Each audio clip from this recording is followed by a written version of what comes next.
Todas y todos ustedes estamos aquí en canalpatrio.tv, voz e imagen de la sociedad civil, en el programa Espacios de Diálogo de Mujeres Insurgentes, agrupación política local. Bueno, pues tengo el privilegio de contar en esta mesa con Raúl Paz, a quien le agradezco muchísimo, le doy la bienvenida, y desde luego a mi compañera Vanessa Hernández, que nos da todo tipo de apoyo técnico. Bueno, ¿qué podemos decir en este día, 27 de diciembre? Yo creo que estamos cortos para hacer un análisis político de las cuestiones más importantes que se dieron en este país. Pero sin embargo, han destacado en estos momentos en la prensa nacional lo de la caída del helicóptero de la señora gobernadora y el senador Valle, Moreno Valle. Desde luego, bueno, pues damos nuestro pésame. Este es un acontecimiento que de manera reiterada se ha dado con los panistas. ¿Estás de acuerdo? Con los panistas. Desde con Camilo Muriño, con Camilo Muriño, Blake, Blake, otros dos personajes que son helicópteros privados, de empresas privadas. Lamentamos el asunto, creo que estamos en una vorágine de culpas, ¿verdad? De especulaciones, no solamente en la prensa, sino también en Face, en las redes. ¡Qué barbaridad! Creo que hay cada especulación grave, pero yo agregaría irresponsable, muy irresponsable. Pero bueno, por lo menos de mi parte, creo que debe de haber prudencia, debe de haber resultados próximos y veremos que las informaciones que dará el gobierno federal, eh, a ver qué dirá. ¿Cómo la ves, Raúl? Bien, Betty, gracias. Primero que nada, agradecer la oportunidad de estar en este último programa del año de Espacios de Diálogo de la agrupación política Y estamos local los dos, Mujeres Insurgentes, ¿sí? Como Como empezamos. empezamos, sí. Bueno, no están nuestros invitados, bueno, pero estamos ante esta gran oportunidad de poder hacer este cierre del año en día 27 de diciembre. Insisto, nuestro último programa de este 2018, y lo señalabas con mucho tino, aparte de esta alusión que haces al problema de la caída del helicóptero donde viajaban la gobernadora de Puebla, que recién había tomado posesión el 14 de, 15 días antes. Sí, 14 de diciembre, pero bueno, es uno de los hechos, el hecho culminante de este año. No sabemos qué pueda suceder en los 4 días que faltan, pero bueno, lo cierto es que tenemos un año de muy significativo en la vida de nuestro país por todo lo que ha ocurrido en el plano electoral, en el propio plano político en general, en lo económico y desde luego en lo social, lo que estamos viviendo hasta la fecha en este importantísimo año en la vida nacional. Pero bueno, adelante. Llegaron algunos invitados. Vamos a darle un espacio momentáneo para darle cabida a estos compañeros.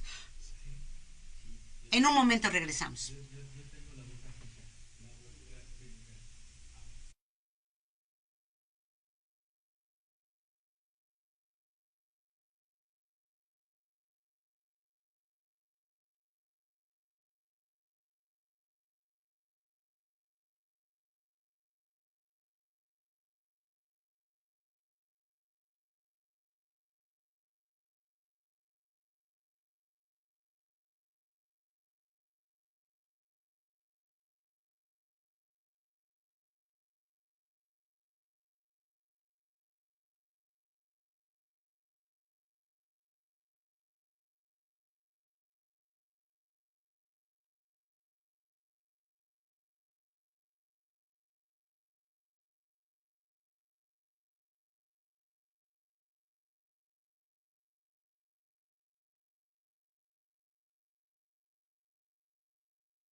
Jóvenes, Pablo Roa, amigo nuestro, asesor del Partido del Trabajo, Óscar Vázquez, militante de Morena y de Músicos Creadores, y desde luego Edgar Molina, que es politólogo, también de Morena, a quien les damos la más cordial, más afectuosa bienvenida. Bueno. Y Raúl Paz es moreno, pero no de Morena. Ah, pues sí. En estos tiempos hay que cuidarse del sol. Del sol. De los partidos, ¿no? Que si no entramos en descrédito. Bueno, Pablo, gracias con tus compañeros de estar aquí en esta Muchas mesa. Gracias. Así son los jóvenes, siempre son muy puntuales, pero haciendo una salvedad al respecto, me da mucho gusto que estén todos ustedes, pero ¿cuál es tu balance de este año, Pablo?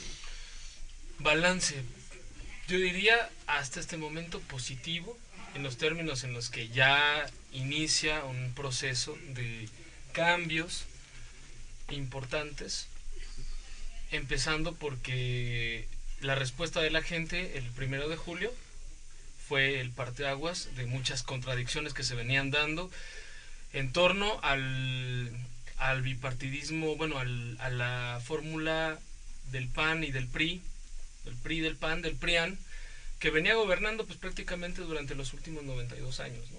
O sea, 80 años de priismo más 12 años de panismo, y bueno, los 6 años de Enrique Peña Nieto.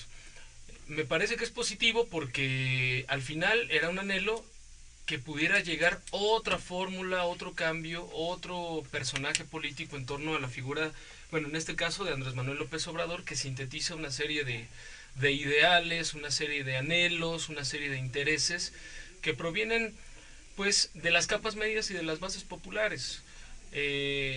Con todo y que para que se pudiera cristalizar ese triunfo realmente hubo un cabildeo y un consenso con las distintas fuerzas de tensión que existían, que hemos platicado nosotros, principalmente las élites económicas, pero al final pues queda un presidente altamente legitimado por la ciudadanía, lo cual es un cambio profundo porque pues el último gobernante se fue con menos del 20% de aprobación.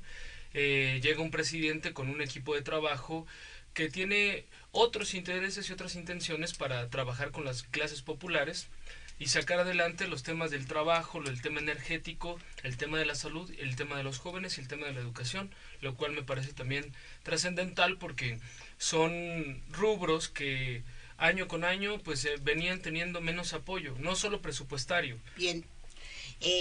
Edgar, para ti, ¿cuál es tu balance con respecto a este año político? Pues, en términos electorales, en términos del cambio de estilo de gobernar que se viene con la nueva forma de Morena, pues es positivo, ¿no? Es un balance muy agradable, de una transformación que se viene esperando desde hace muchas décadas. en donde pues ha habido un gobierno totalitario, opresor, que ha buscado las formas de dominación en los distintos campos de la sociedad, desde lo comunicacional hasta lo laboral, y el detrimento de las oportunidades de la comunicación, de lo ideológico, de la infantilización de las sociedades. Y en ese sentido, pues creo que seguimos en un proceso de colonización muy fuerte, ¿no? Aunque el balance electoral es positivo, yo creo que el diagnóstico de la sociedad, como de la sociedad que encontramos y del gobierno que asume Morena para dirigir al Estado, me parece que está en una situación muy deplorable. La corrupción está sistematizada, incluso durante campaña los priistas que estaban optimistas en alcanzar la victoria lo hacían basados en un pronóstico en que la corrupción podría vencer a la voluntad popular, ¿no? Esa ha sido, digamos, la constante en los procesos electorales, y tristemente ese aire, esa prepotencia de establecer este régimen corrupto a través de o por encima de la voluntad popular seguía vigente en la mente de estos corruptos. Y el balance me parece no negativo, sino más bien preocupante en el entorno internacional.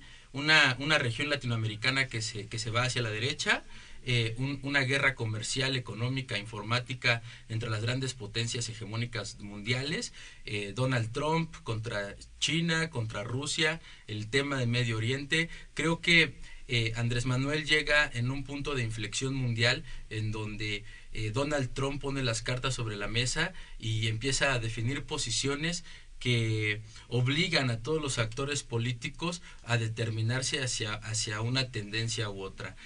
Ahorita yo creo que la guerra mundial se está librando en dos frentes: el económico, financiero, y el tecnológico, informático, ¿no? Y en este sentido, pues me llama mucho la atención el caso Wang, en donde, bueno, en Canadá prenden a una de las directoras de Huawei, y esto desprende toda una línea de ataques, ¿no? Económicos y financieros, y que evidencia la pérdida de hegemonía tecnológica de Estados Unidos y la pérdida de la hegemonía tecnológica de Estados Unidos y la preponderancia. Oscar, bueno, ¿cuál es tu balance? Pues en términos internacionales también concuerdo con Edgar Molina en la cuestión de que vemos a una América Latina que está inclinada más hacia la derecha. En este caso pondré el ejemplo de Brasil, el caso de Jair Bolsonaro, que ha sido muy sonado en estos últimos meses.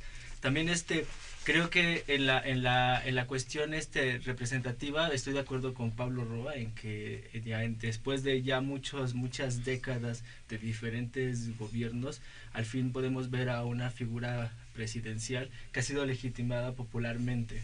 Y eso es algo muy importante que hay que seguir fortaleciendo, porque bueno, el otro diagnóstico me parece que va más en la cuestión interna del país, ya que actualmente estamos pasando por diferentes conflictos a nivel de medios de comunicación, que sería un buen tema también a trabajar.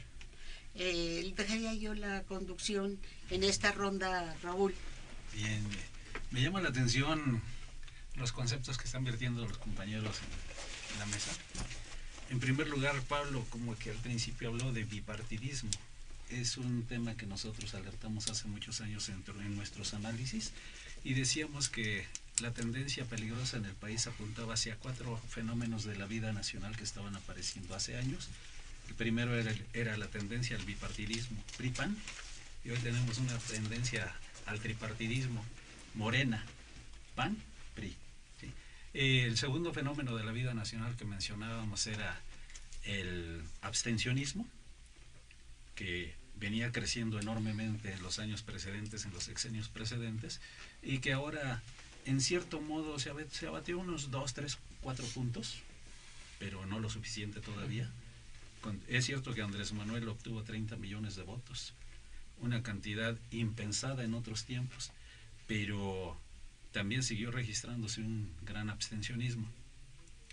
El tercer fenómeno de la vida nacional era, lo mencionamos, el intervencionismo de los Estados Unidos, principalmente en la vida nacional.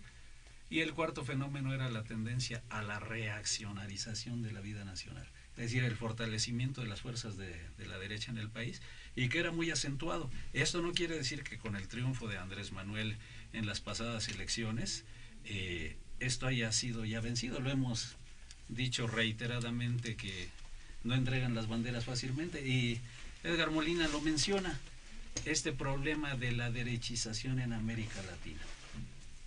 Y no solo en América Latina, en el mundo. ¿A qué se debe esta derechización? ¿Se debe al fortalecimiento de la derecha por sí misma con apoyo de los Estados Unidos y algunas naciones europeas? Desde luego que no. En esto está implicado los errores que viene cometiendo la izquierda, e incluso los gobiernos de izquierda, no solo la izquierda partidaria, sino los gobiernos de izquierda. Tenemos el ejemplo de Nicaragua en este momento. Independientemente de la intervención del gobierno norteamericano y demás, hay problemas muy serios. ¿Por qué cayó en Brasil el Partido de los Trabajadores? Yo creo que en ese aspecto es importante ver las cuestiones estratégicas que que se pueden ver dentro de... Bueno, la propuesta sería generar toda un diagnóstico de lo que han sido estos últimos 30 años de los diferentes gobiernos en América Latina, para que México no pueda justamente cometer los mismos errores que se han ido llevando. Porque, por ejemplo, el caso de Brasil es interesante. Y el de Chile. Y el de Chile. Y el de Argentina. El caso... el de Ecuador. El de Ecuador. El caso de Colombia. el de Colombia, ¿no? Bueno, pero Colombia era gobernado por... Iré sobre un caso particular, por ejemplo. El caso... Bueno... Mejor, sí, tienes razón, porque no se puede explicar uno de forma sí, aislada. podríamos sacarlo del contexto global para meterlo al particular. Sí podemos hacerlo, claro. Lo que yo creo que estamos viendo dentro de la cuestión de las decisiones populares y el predominio de los diferentes grupos o partidos de derecha en América del Sur, yo creo que si es cierto que es un error, ha sido también por los errores de la izquierda en estos 30 años, lo que vemos es que se ha aumentado el resentimiento de la derecha. ¿Me puedes aclarar cuál izquierda?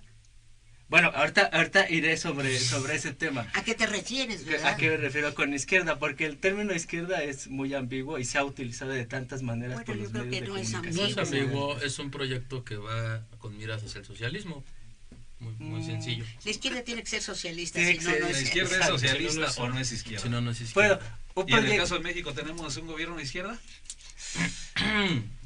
Pues bueno, en ese sentido ahí está el fracaso de Venezuela en términos económicos, que por tratar de mirar al socialismo fue asfixiado económica y financieramente.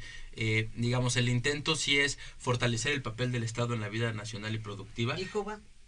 No, pero Cuba es, o sea, ya son 50 años de socialismo, o sea, sí, claro, es otra lucha. Aparte, si comparamos a Cuba en términos económicos, pues tiene más o menos las características de población y de producción que Ecatepec, o sea, no es lo mismo Cuba, ¿no? que México, ¿no? O sea, pero a ver, yo difiero un poco, porque el tema de Venezuela no fue solo el avance hacia el socialismo. El tema de Venezuela también tiene que ver con un proceso de integración latinoamericano, que fue la revolución bolivariana, que fue integrando los procesos de los países que llegaron. La construcción del ALBA. Exacto, el ALBA, la CELAC, la UNASUR, y que al final el problema también fue que la matriz productiva estaba sostenida, como hoy está sostenido buena parte del presupuesto, en el petróleo. ¿Y quién controla el petróleo?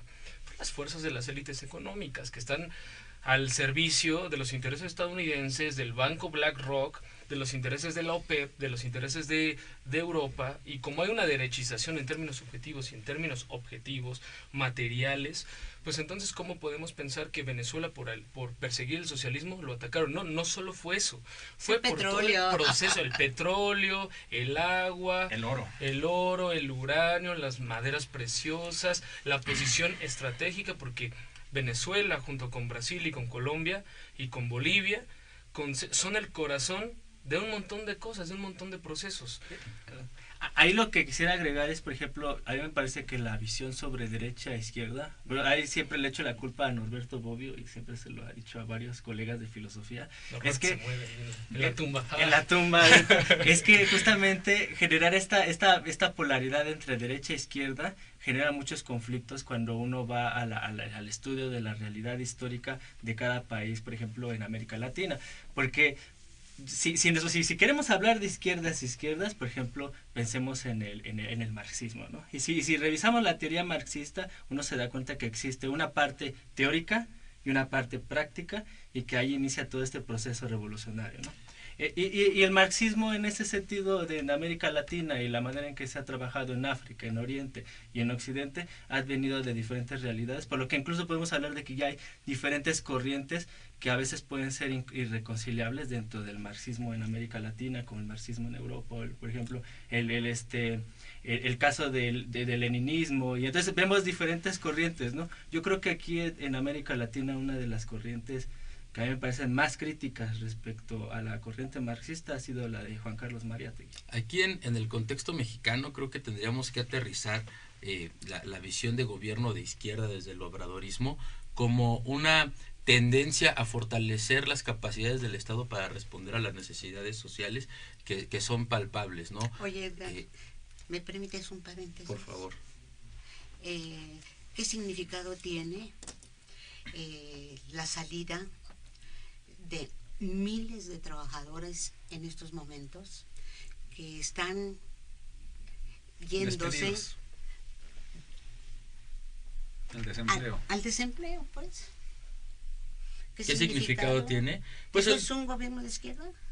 Mira, yo creo que tendremos que observarlo con lo que es, ¿no? O sea, el SAT es un instrumento de control financiero, económico, de los aparatos productivos, ¿no? O sea, yo creo que sí es importante, digamos, renovar las condiciones en las cuales los empleados de esta institución van a ejercer su función, ¿no? Y era lo que comentaba hace un rato, heredamos un Estado altamente corrupto, ¿no? El cual tejió una serie de relaciones. ¿Estás incluyendo al actual?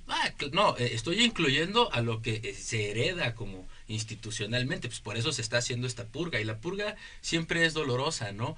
Creo que se están evidenciándose muchas prácticas. Sabemos que el SAT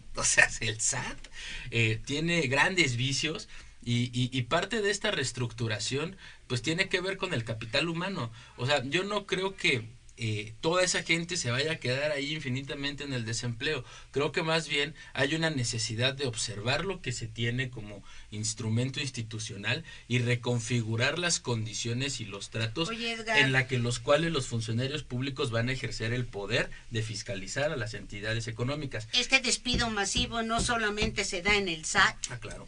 Y eso se da cada sexenio. No, perdóname. Fox corrió aproximadamente 45,000 burócratas cuando llegó el panismo al gobierno federal. Peña Nieto corrió aproximadamente a 15,000. ¿Y por qué hay esta gran diferencia? ¿Tan poquitos? Sí, tan poquitos. Fíjate. Y sí, ¿por qué? Pues porque evidentemente, y eso ya es una cuestión de analizar más profundamente el PRI, y esto dicho por mismos camaradas priistas, Peña Nieto entregó no solamente al país, sino entregó el PRI a las manos políticas? Los gobierno, los ejecutivos o los trabajadores. Los empresarios, en el caso del Estado Mexicano de Derecho. Estamos hablando de SAT, por ejemplo. ¿A qué se refiere? Replantéeme su pregunta. ¿Quién propone qué? Políticas públicas. La política pública... Y los instrumentos de trabajo. La política pública es un instrumento que se diseña de 3 órdenes, ¿no? Entidad privada, sociedad civil y gobierno. Esa es la política pública. La política de gobierno viene precisamente de las instituciones y es vertical. En ese sentido, ahora ha beneficiado a la iniciativa privada. Efectivamente. Entonces, ¿por qué se ataca a un sector? No solo, o sea, no es decir, se beneficia a la iniciativa privada. No tiene nada de malo de beneficiar a la iniciativa privada. El problema es beneficiar a la iniciativa privada a costa de los derechos sociales a costa del detrimento del Estado, a costa de la capacidad de respuesta del Estado a las necesidades sociales de la población. Yo creo que López Ese es el Obrador problema. entra en una contradicción con lo que tú estás diciendo. Claro, claro, no puede no haber contradicción, o sea, el ser humano es contradictorio por naturaleza. Sí, pero en contra de un sector de la población, el menos favorecido, que son los trabajadores. A ver, Raúl, pon orden. Bueno, depende, porque una cosa es la alta burocracia y otra cosa son los trabajadores, no digo de la base porque se malentiende, sino los trabajadores en general, porque entre ellos hay un gran número de trabajadores eventuales, un gran número de contratados a lista de raya y que tienen contratos por determinado plazo. Y yo quiero entender que a algunos de ellos se les vencía el contrato no se les día último renueva del año. Sí, entonces sostener que hay un despido, bueno, también habría que revisar las condiciones porque se tergiversa lo que sucede en la realidad, en lo que se da a conocer en los medios, sobre todo en estas mal llamadas benditas redes sociales, porque son benditas en tanto me benefician, son malditas en tanto me perjudican. Y con todo esto que hoy estamos viendo, sí tienes razón, Edgar, cada sexenio o cada trienio en el caso de los gobiernos municipales o en el caso de los gobiernos estatales también cada 6 años se da la baja de un buen número de trabajadores para incorporar a los de la fuerza ganadora, la fuerza emergente. Independientemente de que varios de los que son despedidos o que se les termine el contrato tengan la capacidad para ocupar los cargos con mucho superior a los que vienen, porque los que vienen llegan a aprender, buena parte de ellos, no digo que todos, algunos hay excepciones en este caso. Me llama la atención lo del SAT, porque el día de hoy se da a conocer, bueno, ayer, que se le perdonaron a empresas fantasmas 130 mil millones de pesos, es una cantidad enorme. Considerable. ¿Sí? ¿Quién, cómo, por qué? ¿Sí? Y voy a esto en lo que señalas de las contradicciones que se registran en, pues podría decir yo, en el gobierno, entre quien preside, Andrés Manuel, y los colaboradores. Porque ha tenido que salir Andrés Manuel a corregirle la plana a varios colaboradores. ¿Por qué? Lo hemos insistido aquí con Óscar y con Pablo. ¿Qué es la cuarta transformación? Y no me salgo del tema, ¿no? Sino trato de meterlo en la misma dinámica. ¿Habrán entendido los colaboradores qué es la cuarta transformación? Claro que no. Y es evidente que la mayoría no. No saben a qué se refiere porque no conocen la historia. Ahí hay un tema filosófico complejo que yo creo aquí el Instituto de Formación Política de Morena tiene la obligación de resolver. Que apenas empieza a trabajar de lleno. Exacto. Sí. Aquí hay tres digamos, tres aspectos o tres canales de formación política, ¿no? La primera, pues, es aquella formación política que está encaminada a que el individuo aprenda a conocer y a construir comunidad, ¿no? Esa es una primera parte. La segunda es aquella en la que... ¿Me la puedes explicar en palabras un poquito más llanas, más... Pues que conozca los instrumentos de participación ciudadana, que conozca las dinámicas del partido para definir y tomar las decisiones dentro de sus órganos, digamos, de administración más pequeña, que son los distritos electorales federales, y las dinámicas de elección de sus representantes para dentro del partido. O sea, un programa eminentemente político-electoral. No, sino más bien orgánico, ¿no? Y esto es solamente una digamos, de las funciones. ¿Esto en qué sentido? Pues para tener los instrumentos de conocimiento de cómo opera primero que nada el órgano político en el cual se milita, ¿no? Y segundo, cuál es la relación del ciudadano militante con los instrumentos que le van a ayudar a construir comunidad. ¿Hay militantes en Morena? Sí, claro, hay muchísimos militantes en Morena. ¿Y cómo se conducen? Es decir, hasta ahora no conozco una estructura política orgánica de Morena. Por lo menos en mi distrito. Ok, bueno, ¿no? ¿En qué distrito está? Magdalena Contreras. Sí, ahí es un poco endeble Morena. Y los representantes, los que han sido elegidos para un cargo de elección popular, como que Bye bye. Ese es Ganaron el y se otro fueron, ¿verdad? ese ¿Y es dónde está la militancia? Ese es otro de los canales que se tiene que fortalecer, precisamente la vinculación O construir. entre que ambas, ¿no? Porque hay actores que sí tienen muy bien, muy claro esta vinculación necesaria entre el representante popular, militante y ciudadanía, ¿no? Tenemos el caso, por ejemplo, de... bueno, mejor no digo nombres de políticos, pero sí hay personas que inauguran, que tienen sus casas de atención ciudadana en sus distritos de donde fueron ellos De electos. siempre ha habido de diferentes partidos, ¿no? Sí, claro, pero pues digamos, la necesidad es construir algo que la gente conozca y que sea efectivo para resolver los problemas desde su ámbito de competencia, que es lo que importa, ¿no? No se ha vuelto a parar el diputado. Bueno, es que ese es en el caso de su distrito, ¿no? Pues podríamos hablar, por ejemplo, Ni federal ni local. de algunos, bueno, no de algunos, de todos los alcaldes que yo sé de Morena, pues sí tienen su semana, ¿no? Bueno, no, un día a la semana para audiencias públicas con los ciudadanos, por ejemplo, ¿no? El PRD lo heredó. Pues yo no sé si lo implementó, pero hasta donde yo sé... No, sí, claro, yo veía que cada 8 días los sábados rojos iban en 2 cuadras a pintar ahí la banqueta, a cortar las hojas de los árboles. O sea, hay una concepción muy rústica. ¿Y cuál sería? No, yo tengo otras ideas. ¿Cuál es el ideal, no? ¿Cuál es el ideal es que haya militancia, ¿no? Bueno, yo voy a otra pregunta a los tres. Okay. Yo creo que me estoy buscando una pregunta antes, pero voy después de sí. ¿Militantes o afiliados? Porque hay una confusión enorme en los partidos políticos, en las propias instituciones electorales, cuando dicen, el tal partido tiene tantos militantes y hablan, se retiran de tal partido 30,000 militantes. ¿Militantes o afiliados? Para mí los partidos no tienen una militancia enorme, porque la militancia... ¿O simpatizantes? Sí, implica 4 normas básicas que nosotros conocemos, dominamos porque las aplicamos en su tiempo donde participamos. Militar, es decir, el sentido de pertenencia, lo hemos platicado, militar. Cuotizar, es decir, aportar una cuota para el mantenimiento de las actividades de la organización.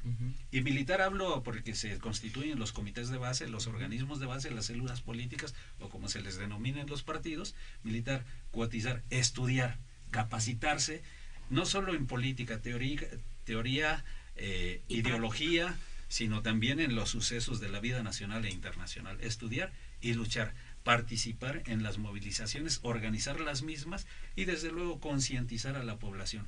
Y ahorita que hablas del Instituto de Formación Política, me llama la atención porque es otra pregunta que iba a hacer, aparte de militantes o afiliados, esto de ¿a quién está dirigido el trabajo de formación política? ¿Es en general o está dirigido a una élite partidaria? Es que eso era lo que yo iba. Aquí hay 3 vertientes, ¿no? Que era lo que te comentaba.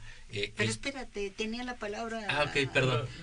Bueno, si quieres saber esa, porque yo iba a regresarme al tema del Estado, porque cuando tú dices, es que hay que recuperar el papel del Estado, bueno, desde la línea leninista uno te diría, ¿qué Estado? El Estado que regula las relaciones sociales entre las clases. Y ese Estado no es de izquierda, perdón, pero no es de izquierda. O sea, tienen que existir ricos, está bien que, ¿por qué tenemos que beneficiar a la iniciativa privada? No está mal. Hay otro esquema dentro de este sistema económico, donde la élite económica no se beneficie a costa de las clases populares, no existe. En este sistema económico no existe eso. Entonces, si ese es el Estado que platicamos, si es el Estado que está poniendo Andrés Manuel, entonces, cuando yo empecé diciendo, bueno, es favorable, es porque hay cambios en las perspectivas. No quería decir que, bueno, dentro de lo peor, esto es lo mejor que nos pudo haber tocado. Yo creo que hay puntos importantes. ¿Te refieres a un gobierno bonapartista? Por ejemplo, un gobierno bonapartista, pero aún todavía porque falta ver el desenvolvimiento del presupuesto, pero un gobierno bonapartista que puede tener distintos frentes, que por un lado superpone el papel del Estado y el poder político y la figura del presidente por encima de todas las relaciones que se han construido, como tú bien dices.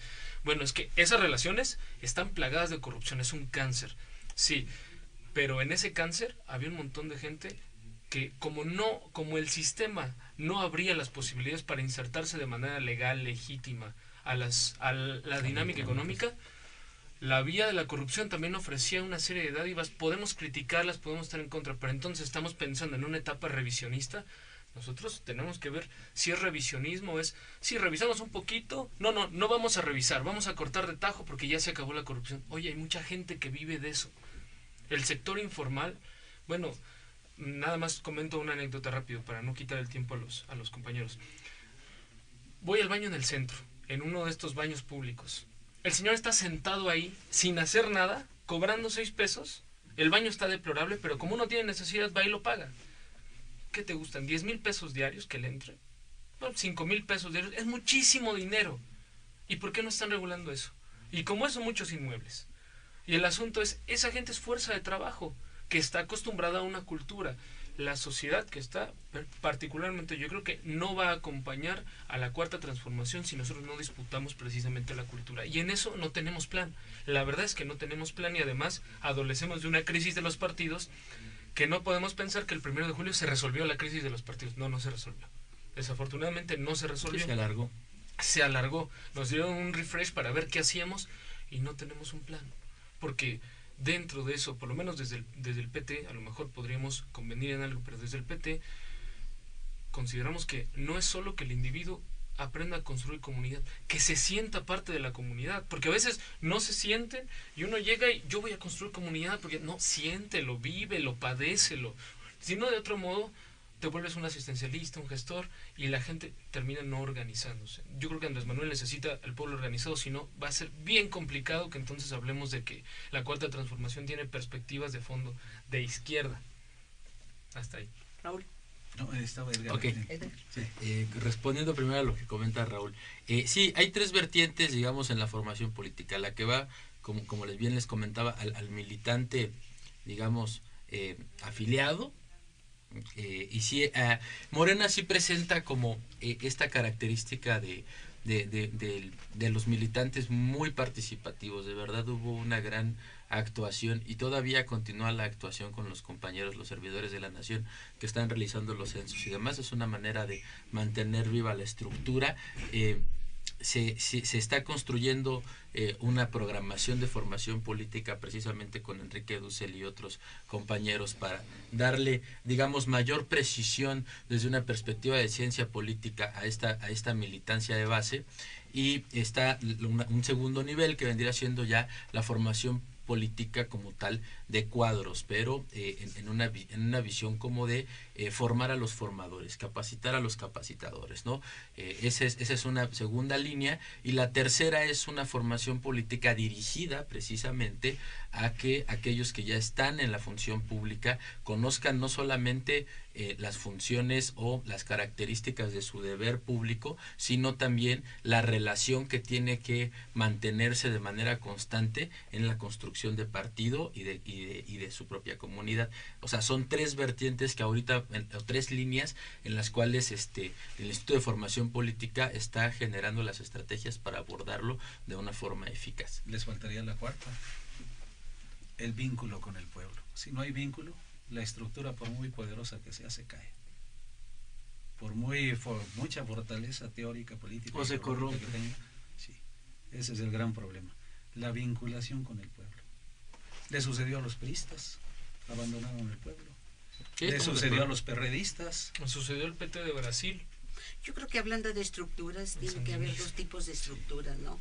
En un partido político. Una estructura vertical y una estructura horizontal. Mientras no existe esto, pues no. No se puede trabajar con afiliados, ¿no? Porque es un tanto cuanto emotivo. Entonces, esto se diluye y, por ejemplo, todos los medios de comunicación masiva, particularmente de corte empresarial, ¿verdad?, está trabajando intensamente para desacreditar el gobierno de López Obrador.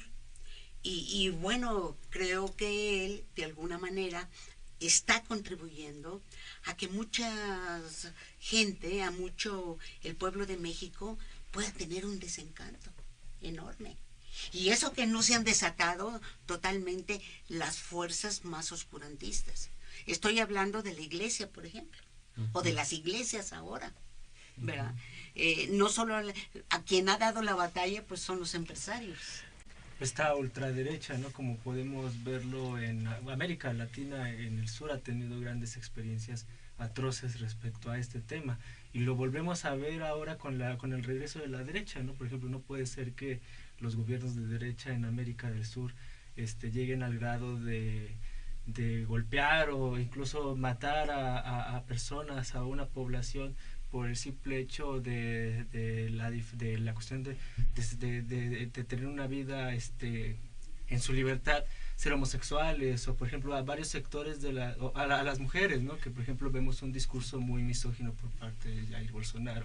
La cuestión aquí es que no puede haber un instituto de formación política si no existe efectivamente esta vinculación con el pueblo, y los gobiernos de derecha que hemos visto que no tienen esta vinculación con el pueblo, pero sí tienen un proceso, tienen una forma de enajenarlos, ¿no? Como es el caso de las televisiones empresariales, que si bien los partidos de derecha no han tenido una vinculación con el pueblo, sí la enajenan con estos mecanismos o estas estrategias que tienen los medios de comunicación, ¿no? No puede ser que aún podamos ver panfletos en diferentes marcas, por ejemplo, de productos donde dice todos queremos esto, ¿no?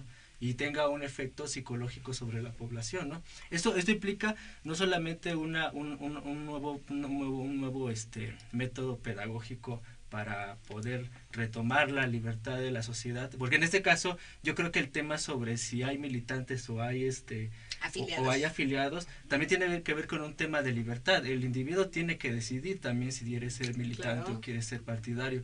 En ese sentido, entonces, hacer programas en los cuales los individuos puedan realmente asumir su propia libertad y tener decisiones conscientes respecto a la participación que se tiene con el mismo gobierno. Y creo que Morena se ha hecho un gran papel en ese sentido, porque si bien desde diferentes grupos políticos se ha visto a un Andrés Manuel estratégico, yo creo que también vemos a un Andrés Manuel pedagógico. Es decir, no podemos ver una concentración no podemos hablar de la conciencia política que se tiene actualmente en la participación si no pensamos en Andrés Manuel, por ejemplo, con la participación que tuvo en redes sociales, en el periódico de Regeneración, es decir, Andrés Manuel ha sido también un pedagogo político. Esa es una parte muy importante. Bueno, a mí me parece que seguramente Andrés Manuel, estamos a muy poco tiempo de que tomó posesión. Todavía no se ve con mucha claridad este asunto, pero pienso que él trae un proyecto personal. Desde luego que lo trae, y lo hemos visto de qué manera lo ha manifestado, con todos aquellos puntos, ¿verdad?, que calan en la población. Pero además yo agregaría que en lugar de pedagogo es un agitador. Es un agitador de sus tesis, de su idea. Bueno, ahí también depende de la inclinación política y la carga ideológica que se le pueda manifestar, porque bueno, Lenin fue también un agitador, pero una cosa es ser agitador, propagandista, organizador, etcétera, etcétera. El Iskra. Nada más, nada menos. Una cosa es agitar las conciencias para es un agitador. Es un agitador.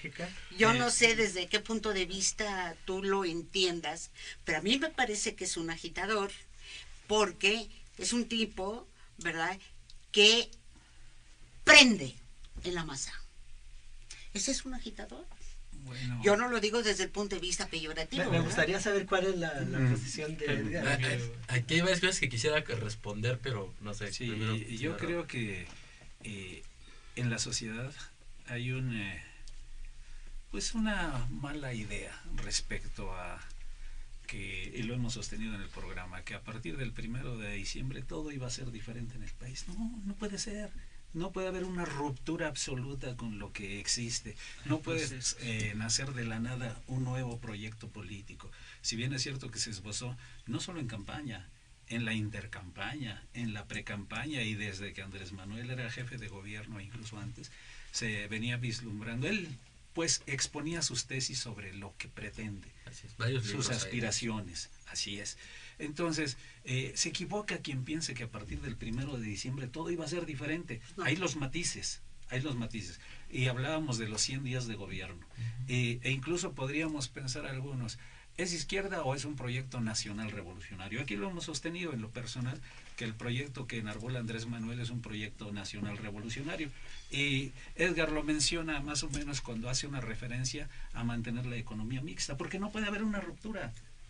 Es cierto que quienes militamos en la izquierda, decimos la izquierda es socialista o no es izquierda, tenemos esa idea, pero también entendemos que no puede haber una ruptura total con lo que existió, y lo vemos el presupuesto, ¿sí?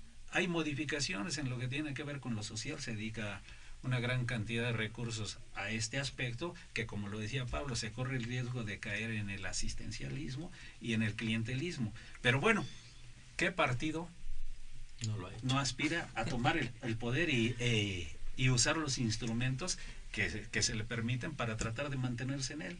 Ahora bien, la forma, el qué hacer, cómo construir algo diferente, cómo involucrar a la población en un proyecto que efectivamente lleve a transformar la realidad y hacer posible el acceso a los anhelos y aspiraciones que ha tenido esta población durante, no sé, décadas, ¿sí? ¿Cómo hacerle? ¿Es posible?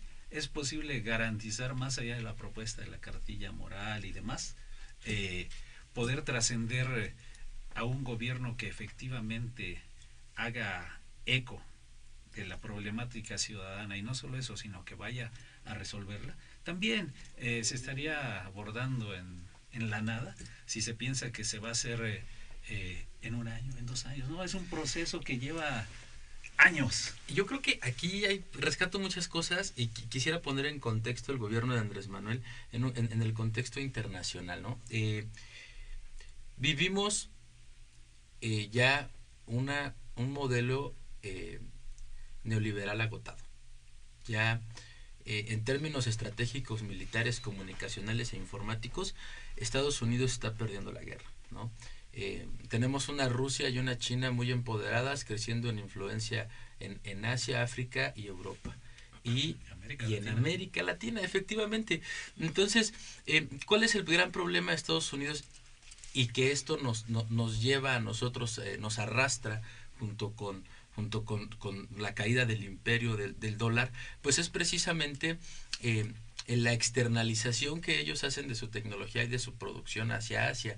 Y Asia muy inteligentemente pues sacrifica, ¿no? Esclaviza a unas cuantas generaciones para poder alcanzar cierto desarrollo tecnológico industrial, mientras que aquí en América Latina, ideológicamente, comunicacionalmente, en materia de educación, en materia de desarrollo tecnológico, pues básicamente nos establecen, nos imponen una economía extractivista que realmente no permite un verdadero desarrollo social y de instituciones públicas e incluso tecnológicas que nos permitan ser competitivos. Ni el crecimiento económico. Ni el crecimiento, o sea, básicamente nos someten al más duro de los yugos, ¿no? Y por el otro lado, pues tienes el otro hemisferio completamente en una lógica de desarrollo y de verdadera competitividad.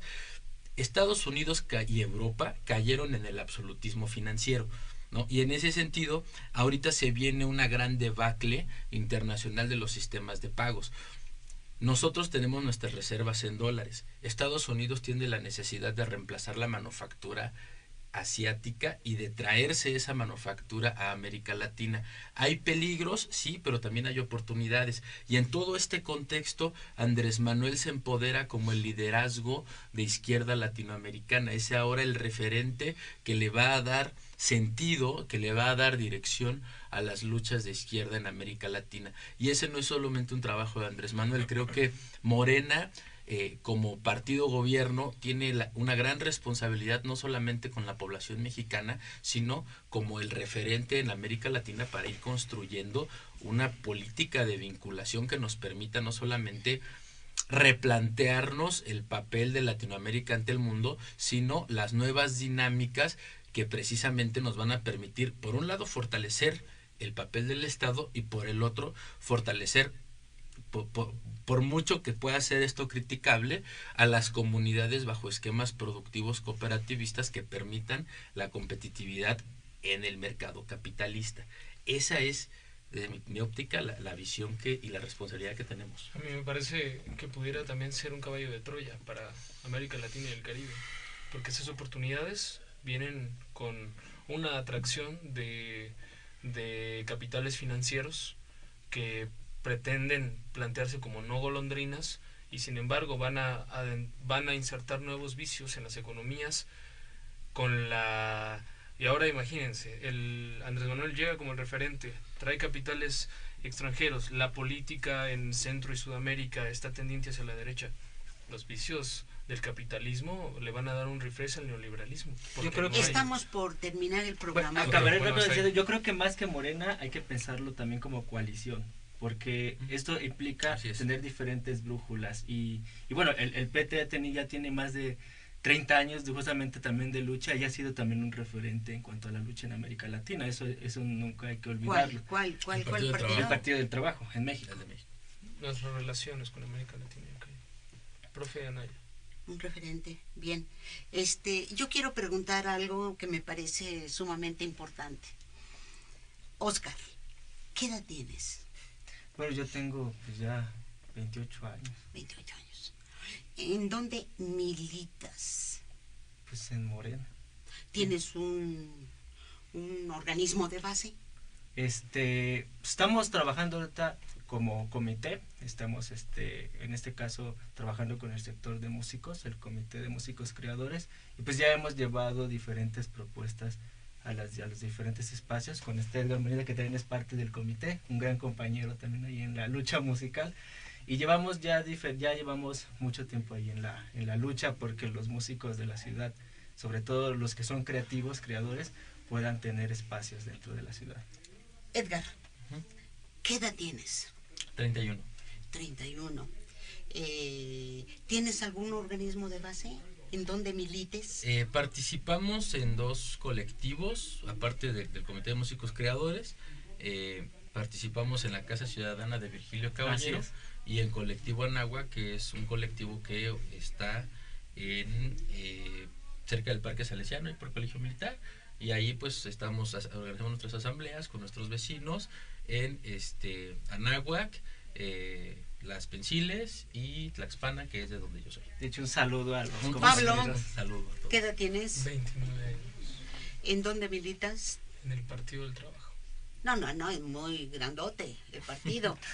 Me refiero, ¿tienes un organismo de base? Estamos en la construcción, pero en Álvaro Obregón. Yo les pregunto esto porque en verdad creo que también es el sentido y el sentir de mi compañero Raúl Paz y el mío, el que verdaderamente tengamos las posibilidades de dar la estafeta a los jóvenes. Entonces, en ese sentido me preocupa porque no encuentro abajo algo que les permita unir sus luchas. Y bueno, desde luego no quiero lastimar a nadie. De hecho es curioso esto a nivel generacional, porque ahorita que me dijo mi edad dije, de ching, ya tantos años y es que es una cuestión generalizada justamente de que los jóvenes tendrían que participar justamente en estas actividades, pero aún había mucha apatía por muchos sectores juveniles y pues es un buen momento también para ¿Cuántos invitar. millones de jóvenes tenemos en el país? Edgar. Como 45 millones. Sí, entre 40 y 50 más o Una menos. tercera parte es joven. ¿Sí? Y de ellos gran parte votaron por los partidos de la coalición, desde luego. Luego entonces la coalición estaría obligada a permitir airarse a sí mismos como partidos, permitiendo el paso de los jóvenes, porque traen ideas, traen preparación. En el caso de ustedes son 3 jóvenes universitarios. Y La estafeta, señores, sí, la estafeta. porque vemos que se anquilosan en los cargos de dirección y en los cargos parlamentarios e incluso de gobiernos que se llegan a alcanzar los mismos cuadros de siempre. La gerontocracia. Así es. Y sucede no solo en PT, bueno, PS es nuevo, pero en Morena. ¿Quiénes construyeron Morena con Andrés Manuel? y vemos que son cuadros perredistas, buena parte de ellos, cuadros militantes de diversas fracciones, fracciones de la izquierda de diversas procedencias, y bueno, y los jóvenes. Eso es también una buena pregunta, porque por ejemplo en este caso vamos hacia el sector de los jóvenes que están en la participación política, pero que hay por ejemplo de los jóvenes que hacen caricatura, los jóvenes que son músicos, los jóvenes obreros, los jóvenes campesinos. Yo hablé ahorita de los universitarios en el caso de ustedes tres, pero hay un amplio núcleo de jóvenes de diversas procedencias que no tuvieron el acceso a la educación superior como lo tuvimos nosotros. ¿Sí? Y el caso de los ninis es interesante a nivel de cómo se ha manejado en los medios de comunicación, ¿no? Porque los medios de comunicación te dicen, el nini tiene que hacer esto. Bueno, lo dejamos entonces para otro tema. Sí. Rápidamente, Pablo, conclusión. Tienes un minuto. Yo creo que el tema de los jóvenes es un tema que tenemos que discutir ampliamente, porque desde mi punto de vista también tiene que ver con un tema de aspiraciones. La aspiración es por participar en un proceso de transformación y verte capaz de hacer historia, ser sujeto de tu propia historia. Yo creo que los actores políticos actuales no tienen en su perspectiva y su forma de actuar ser modelos aspiracionales de las nuevas juventudes, ni los espacios políticos les ofrecen a los jóvenes los suficientes elementos para decir yo quiero y yo puedo acceder a eso, yo quiero y yo puedo transformarlo. Entonces, hasta ahí lo dejaría. Muchas gracias. La participación de los jóvenes en la política ha estado muy condicionada a procesos de capitalización digamos, oligárquicos, ¿no? Y en ese sentido, sí hay oportunidades que tienen que crearse a partir de la lucha individual como iniciativa y posteriormente colectiva como plataforma. Pensé que ibas a decir de la lucha de clases, pero no, continúa. Sí, en ese sentido, pues estamos planteando nosotros diferentes estrategias y tácticas de insertarnos en el proceso de comunicación, porque nosotros creemos que espacios como este son importantes no tanto para ejercer una opinión o orientar una ideología, sino más bien para ejercer tan simple y sencillamente el derecho a comunicar. Y eso es lo nos estamos vinculando. Oscar. La participación de los jóvenes tendría que ser un sistema abierto, es decir, no solamente hay que pensar en los jóvenes dentro de la parte política, sino que hay que pensar, por ejemplo, en otros horizontes como los jóvenes que hacen arte, los jóvenes obreros, los jóvenes campesinos, los jóvenes que aún están en esa incógnita de cuál es el sentido en cuanto a su participación social o política, y que aún están inmersos en esta problemática que hay a nivel pedagógico o a nivel de medios de comunicación, lo cual implica una gran responsabilidad para estas generaciones venideras, porque es hablar de una nueva pedagogía, un uso más ético de los medios de comunicación, y pues estos espacios por eso son importantes, porque se da voz a ese tipo de propuestas con conciencia que hacen mucha falta, no solo en México, sino a nivel América Latina, tercer mundo y de forma global también.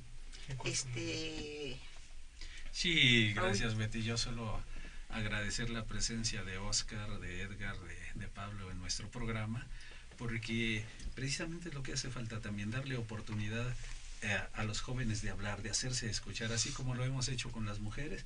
Yo creo que vamos avanzando en este sentido y ojalá tengamos oportunidad de poder continuar, adentrarnos más en esta plática que hemos tenido hoy. Bueno, muchachos, muchas gracias, Oscar, Edgar, Pablo, y sobre todo Beatriz, mi compañero Raúl Paz, que nos dan oportunidad de tener estas mesas. Yo quiero enviarle a usted una gran esperanza. Esperemos que el próximo año sea un año en crecimiento, de participación política del pueblo de México, pero sin olvidar la crítica y, desde luego, la crítica propositiva. Mujeres Insurgentes le manda a usted un gran abrazo, los mejores deseos de salud y sobre todo de participación. Y de éxito en todas sus actividades. Éxito. Pásela bien, nos vemos. Gracias, Vanessa, por darnos todo tu apoyo en cabina, y gracias al licenciado Roberto Villaseñor, que nos da oportunidad de tener este espacio.